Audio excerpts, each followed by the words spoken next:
He knew exactly what time my flight landed. He offered to pick me up himself. And when I walked out of that airport on Valentine's Day, he wasn't there. But that's not even the worst part of this story. I'm Kayla. I'm 28 years old. And about 5 months before all of this happened, I started dating a guy named Eric. He was also 28.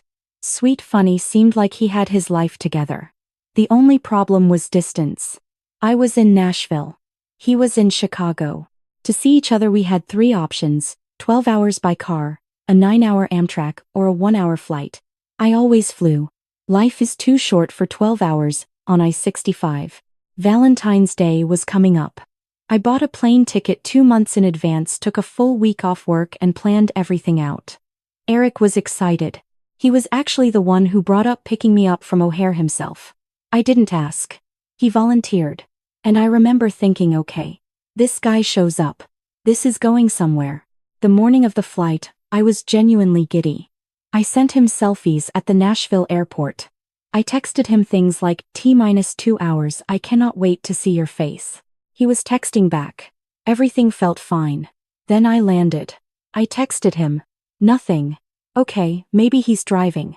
Maybe his phone died. I grabbed my bag, walked through baggage claim, pushed through those sliding doors into the arrivals hall, and I scanned every single face in that crowd. He wasn't there. I stood in the middle of O'Hare Airport. On Valentine's Day. Suitcase next to me. Completely alone. And something in me just broke. I found a corner near a pillar and I cried. Not a cute single tear. Full ugly cry. In an airport. On Valentine's Day. While couples walked past me with flowers and balloons, like the universe had decided to make this as painful as possible. I kept calling him, straight to voicemail. Every single time. And here's the thing I haven't mentioned yet: I had nowhere to go. I was supposed to be staying at his place the entire week. He said he was picking me up, so I never thought to ask for his address. I literally did not know where my boyfriend lived. I was stranded in O'Hare with a suitcase and no plan. At some point I thought, okay, I cannot keep standing here. So I grabbed an Uber to the nearest bar, sat down, and ordered a coffee I didn't even drink. I was too emotionally wrecked for anything stronger. I sat there for almost an hour, just staring at my phone, waiting. Then it buzzed. Not a call. A text. Hey, I'm so sorry. I fell asleep. I feel terrible. I stared at that message for a long time. He fell asleep. He knew my flight time for 2 months. He volunteered to pick me up. He set 0 alarms. And he fell asleep. But what I found out when I finally got to his place, that's what actually finished me. One viewer put it perfectly in the comments. She flew all the way there and he couldn't set a single alarm. That's not forgetting. That's not caring. And I replied, exactly. That's what hit me the hardest. Am I not worth a 5-second alarm? Is that actually too much to ask? Honestly, no. That is not too much to ask. A man will set 17 alarms for a fantasy football draft and somehow cannot manage one for his girlfriend flying in on Valentine's Day. I still think about that. Someone else asked. Wait, she didn't know his address. She was staying there for a week and she didn't have his address. And I said, it was my first time flying to see him. He said he'd pick me up, so I never even thought to ask. I just trusted him. I just trusted him. That's the part that stung the most when I wrote it out. Not the airport. Not the crying. Just I trusted him. And he was on his couch unconscious at 2 in the afternoon. When I finally got his address and showed up at his door like some kind of sad Valentine's Day delivery, I found out the truth. He hadn't fallen asleep by accident. He'd been up until 4 in the morning playing video games. He stayed up all night, passed out, and forgot I existed. And then it gets worse. He hadn't prepared anything for my visit. No spare pillow. No extra blanket. Nothing.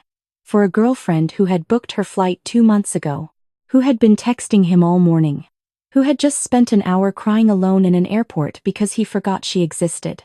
He had to text his neighbor to borrow both. Let that sink in for a second. He woke up, realized what he'd done, and his first instinct was not to call me. Not to get in his car. Not to do anything about the fact that I was stranded at O'Hare with no idea where he lived. His first instinct was to text his neighbor about a pillow. He sent that text before he sent me anything. I had been ugly crying in the corner of an airport while he was having a casual conversation with the guy next door about betting logistics, and he had known I was coming for weeks. I don't know why that detail hit me harder than anything else. But it did. It still does. I stayed the week anyway because I couldn't afford to change my flight or book a hotel last minute in Chicago. 7 days of the most uncomfortable silence I've ever sat in. We talked about it. He apologized again. I said I forgave him. I went home. 2 weeks later I broke up with him. Because the more I thought about it, the more I realized this wasn't actually the first time. A few months earlier, when Eric came back to Nashville to visit his family, we had a date planned. He made me wait 2 hours. His excuse was that he had to help his younger sister with something. I gave him a pass. I'm the oldest of 5 kids. I get it. Family comes first. But looking back, there was a pattern. Not cruelty. Just a quiet, consistent message that my time wasn't worth protecting. Eric agreed to the breakup, which honestly stung a little on its own. And then 7 months of complete silence. Then a love letter arrived. Handwritten. In the mail. Saying he missed me, he was sorry for everything, he didn't want to lose me, he still had feelings for me. Very romantic. Very cinematic. It also arrived exactly 2 weeks before he was scheduled to visit Nashville for the holidays. Just. The timing. The comments clocked it immediately. Someone wrote he waited 7 months and sent that letter right before his holiday trip back to your city. He's not sorry. He's lonely and coming to town. I replied, yeah, he's coming home for the holidays in a couple of weeks. You basically called it exactly. Another person wrote, think about how much effort you put in. Now ask yourself, would he have ever done the same without being reminded? I think you already know the answer based on everything he did. Or didn't do. I replied, that actually makes me feel more confident in my decision. Thank you. One commenter put it simply, this wasn't one mistake. This was a pattern of someone who always had a reason and never had the time. I didn't respond to that one. I didn't need to. Now I need to tell you what happened when I ran into him after I started seeing someone new. Because nothing I have said so far could prepare you for how this ends. I wanted to do the right thing and tell Eric in person before he came back to Nashville and found out some other way. I ran into him one evening as he was walking to the L train. Both of us awkward. Me absolutely sweating because I hate confrontation more than anything in the world. I took a deep breath. I said, hey. I just wanted to be upfront with you. I'm seeing someone. He went completely still.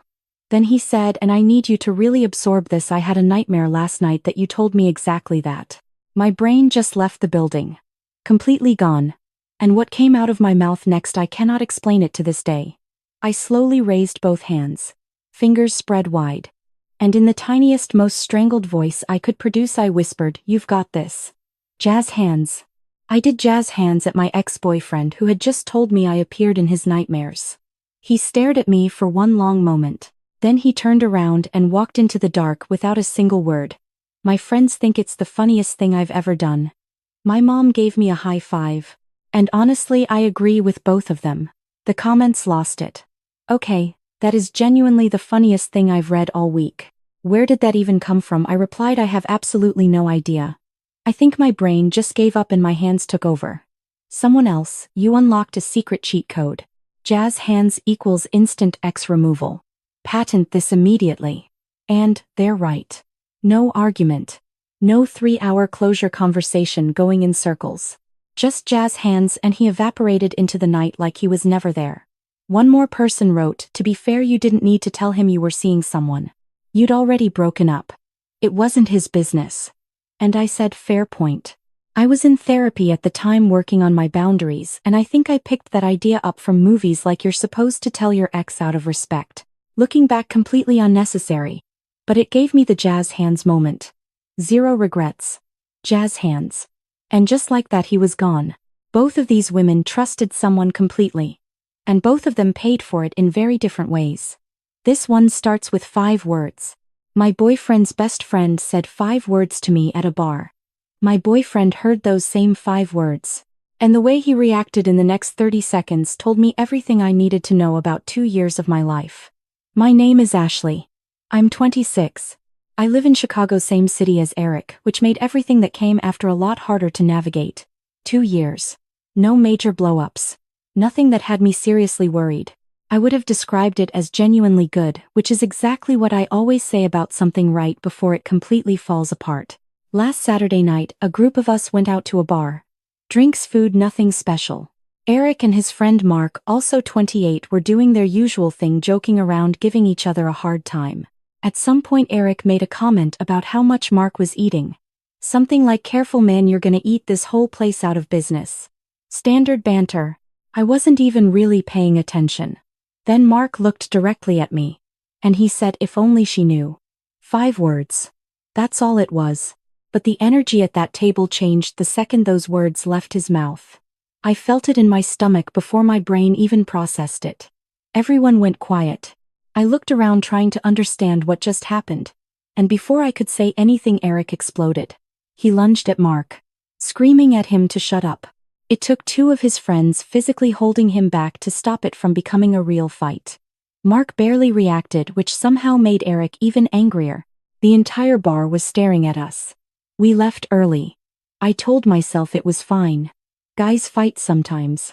There's probably history there I don't know about. I told myself a lot of things on that Uber ride home. But I couldn't stop thinking about those 5 words.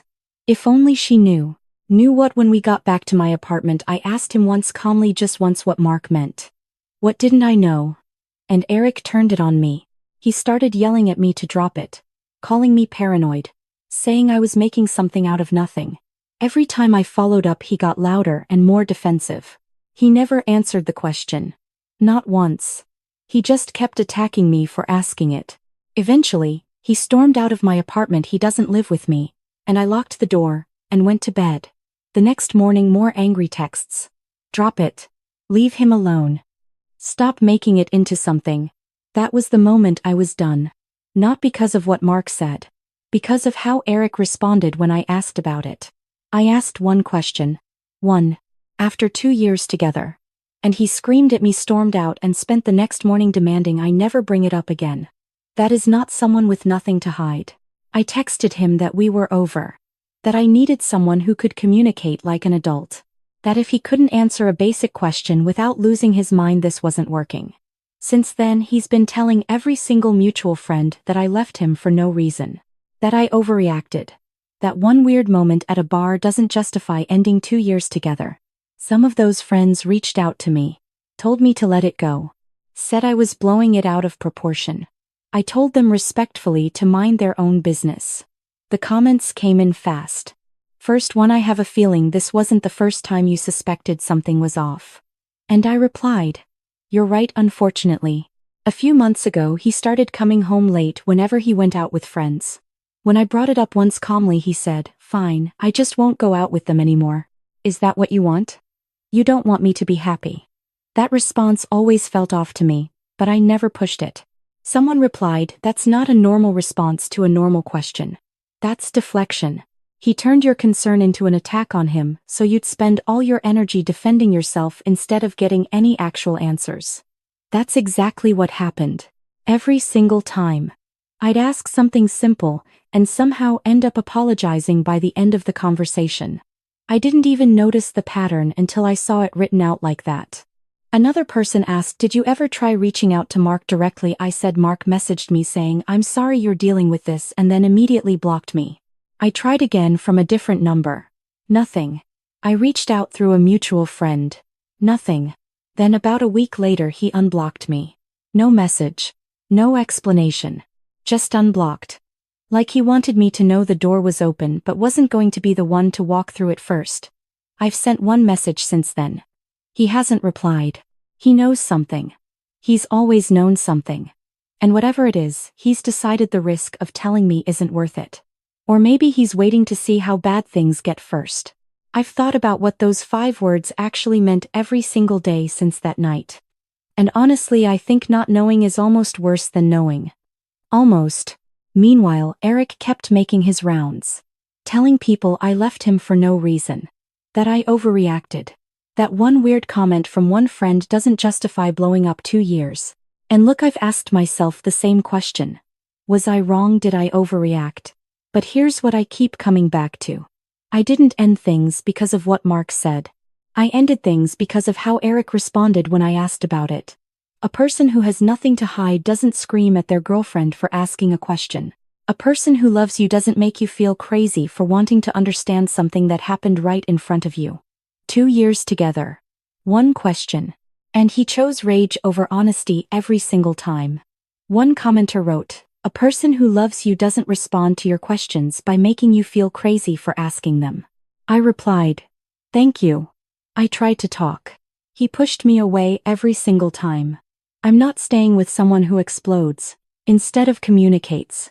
And then someone left what might be the most accurate comment of this entire thread.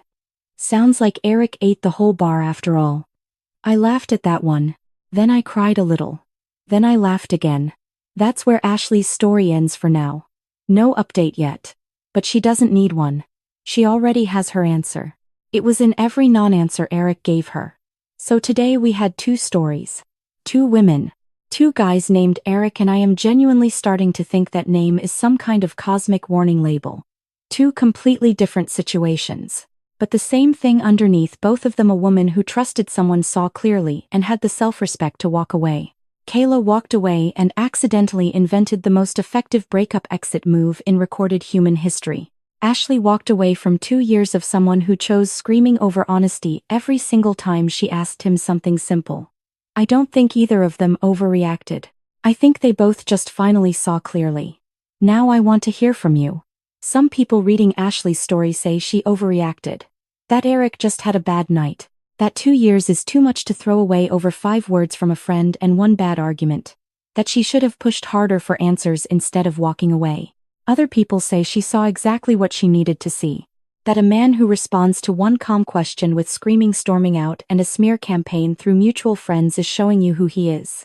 That the answer was always in how he reacted, not in what Mark actually meant. Which side are you on? And does your answer change at all when you think about how long Mark sat on whatever he knows before saying anything? Drop your take in the comments. I want to know where you land and why. Because I've been going back and forth on this one since I first read it. If this is your first time here, subscribe. We do this every week. Real stories, real people, real chaos. See you in the next one.